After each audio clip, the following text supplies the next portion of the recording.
Dolph Lundgren spent decades building one of the most recognizable careers in action cinema, a body of work constructed on discipline and physical precision that most actors in Hollywood never come close to producing. But at 68, sitting on the far side of all of it, he said the quiet part out loud. 5 men in this industry made his professional life genuinely miserable. Men who were once co-stars, temporary allies, and in at least one case, someone he had actually respected, before each of them revealed exactly who they were when no cameras pointed at them. These weren't tabloid grudges or rumors passed between agents. These were confrontations witnessed by full crews, documented in trade interviews, and seared into his memory with enough permanence that not one of those 5 relationships ever recovered.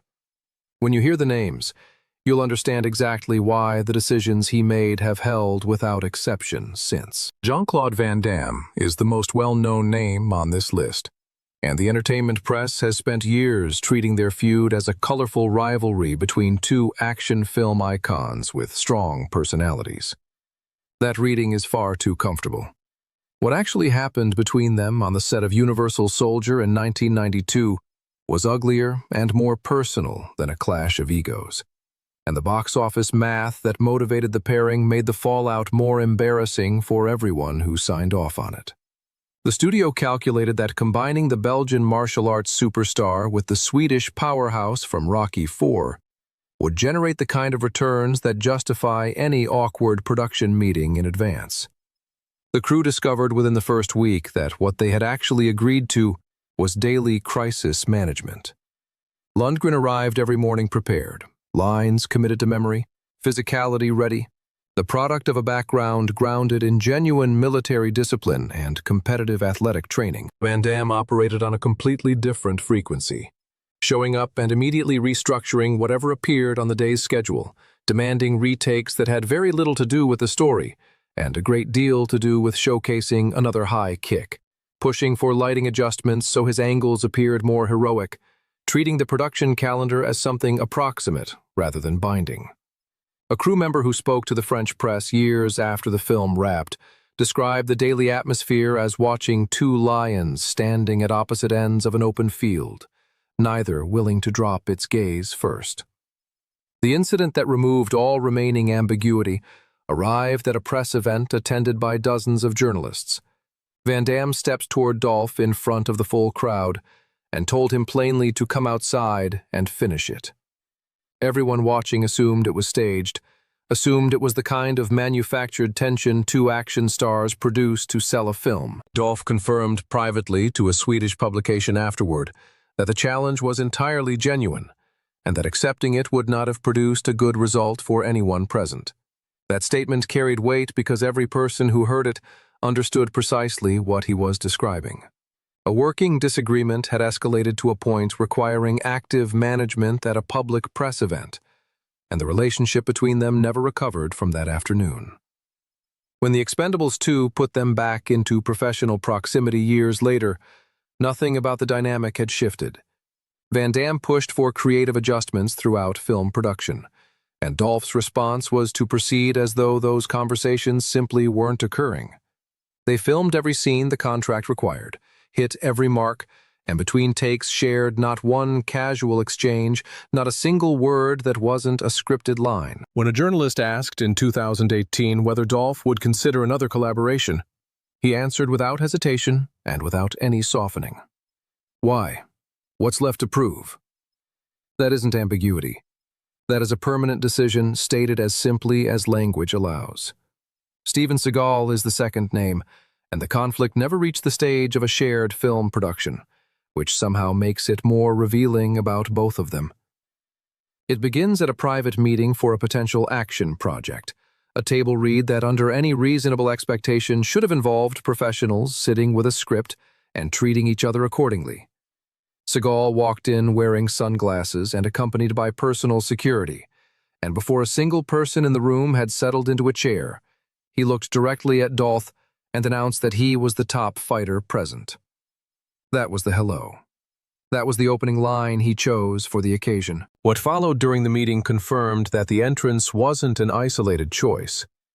Seagal outlined his requirements for the project, centered on a complete script rewrite ensuring his character could never be hurt, never lose ground, never face a threat capable of drawing blood.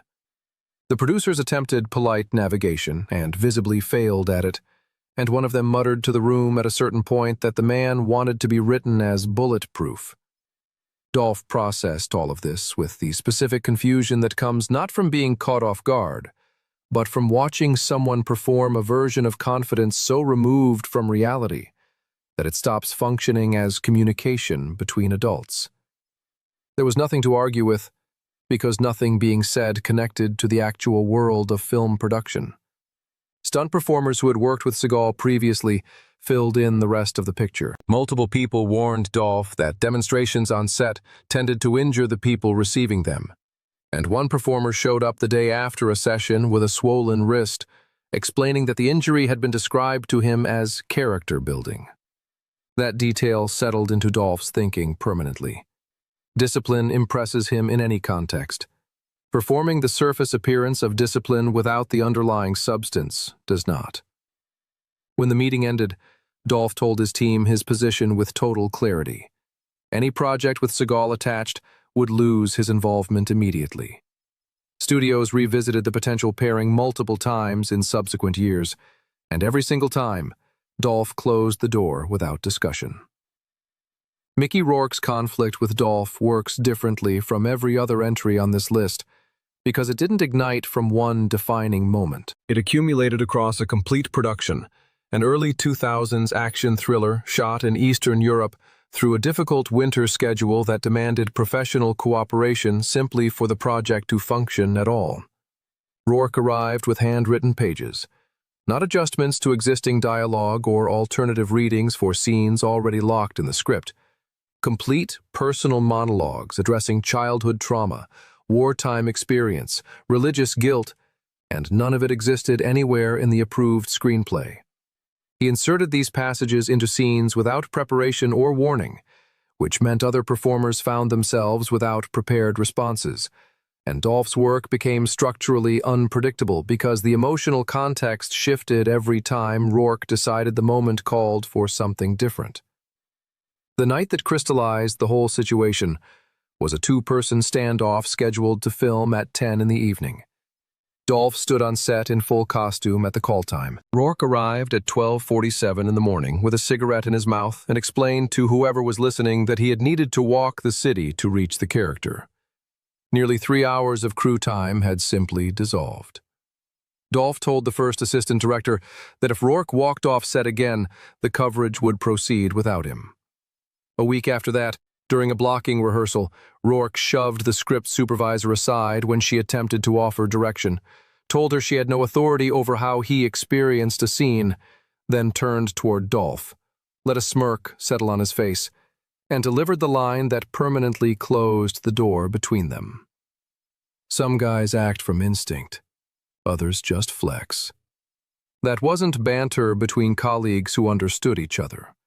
That was a deliberate humiliation, performed in front of the full crew with enough care to ensure it landed exactly where it was aimed. When production wrapped, Rourke pulled out of the promotional tour entirely, leaving Dolph to handle every press obligation alone, including questions that were specifically about Rourke's process and his character choices in the film.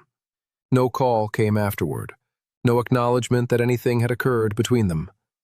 Dolph's public response was 7 words: controlled and final. We won't share a set again. Tom Berenger is the 4th name, and his offense stands apart from everything else on this list because it wasn't confrontational or theatrical. It was deliberate and strategic, and it targeted Dolph's presence in his own film through the editing process. The film was a 2002 war action movie shot in Slovakia on a modest budget, the kind of production that depends entirely on efficiency and mutual respect because no financial cushion exists to absorb disruption. From the opening week, Behringer arrived with rewritten pages that consistently followed a single pattern. His own speeches expanded, and Dolph's dialogue contracted. The director worked to maintain balance, but the crew identified what was happening clearly enough. The steel factory shoot brought things to an open break. A tight confrontation scene had been scheduled, and Berenger refused to film it unless the sequence was rebuilt around a 2-minute personal monologue he had written himself. A reckoning speech, with no relationship to the dramatic tension the screenplay had been building toward. When the improvised speech finally ended, Dolph stepped toward the director and said it plainly and without decoration. "He's hijacking the film." Behringer offered no response to that. He walked to his trailer and left the entire crew standing in a cold, abandoned building with nothing to do and nowhere to go. The post-production stage delivered the final blow. An editor in Bratislava told Dolph's team privately what was taking shape in the cutting room. Berenger had submitted formal requests to remove medium shots of Dolph from the cut, reduce his reaction close-ups during shared dialogue, and add additional inserts of Berenger's own face throughout scenes they had filmed together. The intended result was a finished film that functioned as a Berenger solo character study, with Dolph present somewhere in the background and fading steadily from frame to frame. Dolph completed his ADR sessions, walked out of the studio, and gave his agent one sentence that covered everything. "If Berenger signs a project, I'm not interested." That position has held without a single exception since the day he stated it. Brian Thompson is the final name, the least prominent of all five, and in some ways the conflict that sits with Dolph most permanently, because it was never resolved into anything clean or definitive. It started with Rocky IV, while Dolph was still absorbing the scale of what Ivan Drago had done for his standing as a film actor. Thompson began circulating in casting circles the story that he had also been considered for the role and would have brought greater depth to it. Dolph initially treated this as the kind of background noise that moves through Hollywood without carrying much meaning. But Thompson fed the narrative consistently, and every time they occupied the same space at an industry event, a small, calibrated jab arrived. At one mixer during a conversation about iconic villains in action film history, Thompson said within clear earshot of Dolph that some roles are written flat, and the performer can only do so much with flat material. Nobody present required a translation. During a table read for an action film in the early 90s, Thompson challenged every line that positioned his character as secondary to Dolph's, interrupted blocking rehearsals twice, and then informed the room that the scene shouldn't look like a weightlifting contest. That landed harder than a standard insult because it was designed to. The final moment came at a Las Vegas fan convention during the 2010s, where Thompson sat on a public panel and mocked the most famous line from Rocky IV, telling the audience that he would have delivered it with actual feeling. People in the audience laughed. Dolph heard within minutes, canceled his own scheduled panel appearance for the afternoon, and spent the remainder of the day doing private autograph signings, something he had never done at a public fan event before that day. No confrontation followed, no public statement, and no attempt to force the conflict into a moment clean enough to serve as a closing point. Dolph simply removed Thompson from his consideration, quietly and without announcement, and the decision has remained unchanged. Of all 5 names on this list, this one carries a different quality from the rest because it was never built from one dramatic incident. It was accumulation, steady and quiet across years. Small, deliberate cuts arriving consistently until the day Dolph decided there was nothing left worth addressing. 5 names. 5 entirely different forms of disrespect spread across 3 decades of action film history. From a press event in 1992 all the way to a convention stage in the 2010s. A challenge thrown in front of a room full of journalists, a private meeting that revealed everything in a single afternoon, an insult staged for a full crew on a freezing Eastern European night, a series of edit bay requests sent from a Bratislava post-production studio, and a panel microphone at a Las Vegas fan expo. None of it broke into the entertainment news cycle the way traditional celebrity feuds do, and none of it was constructed for public consumption. But each moment happened exactly as described. Dolph remembers every detail of every one of them, and the rules he built for himself in response have never changed and carry no sign of changing now.